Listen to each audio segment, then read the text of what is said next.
So you hate the news, but you don't want to look like a thicky dum-dum in front of all your mates. Then I've got you covered. Here's what's been happening over the last few days. 493 people were arrested at a Palestine Action demonstration in London on Saturday, dropping to 492 when police realised this man's sign said Plasticine Action, not Palestine Action.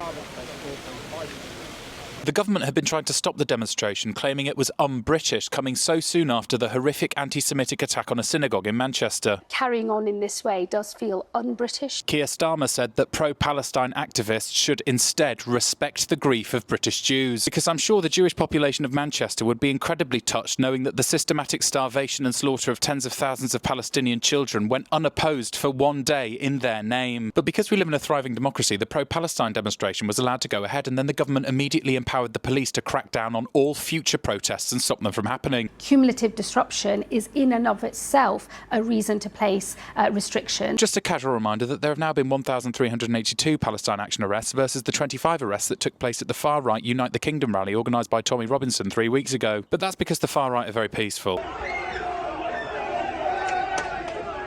And the Palestine Action people are absolute yobbos. Indirect talks between Hamas and Israel are being held in Egypt today to discuss Donald Trump's 20-point peace plan for Gaza, which he's very keen to get over the line because the Nobel Peace Prize nominations are announced this Friday. Will you get the Nobel Prize? Absolutely not.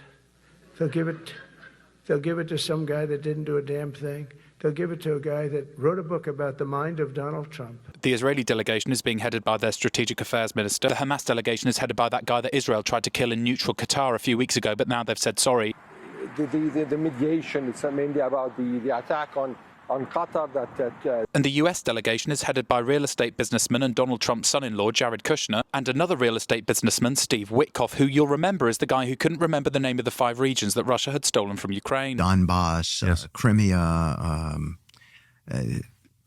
the names Lugansk, yeah. Lugansk, and there's 2 others. Ahead of the peace talks, Israel of course continued to bomb Gaza City, killing 24 Palestinians. And finally, the first female Archbishop of Canterbury was named on Friday as Helen Mullally. The name of the new Archbishop was handed to Downing Street by the Crown Nominations Committee, which is headed by the former Director General of MI5. OMG, she's the First Lady Archbishop and the First Lady Bond. What a woman!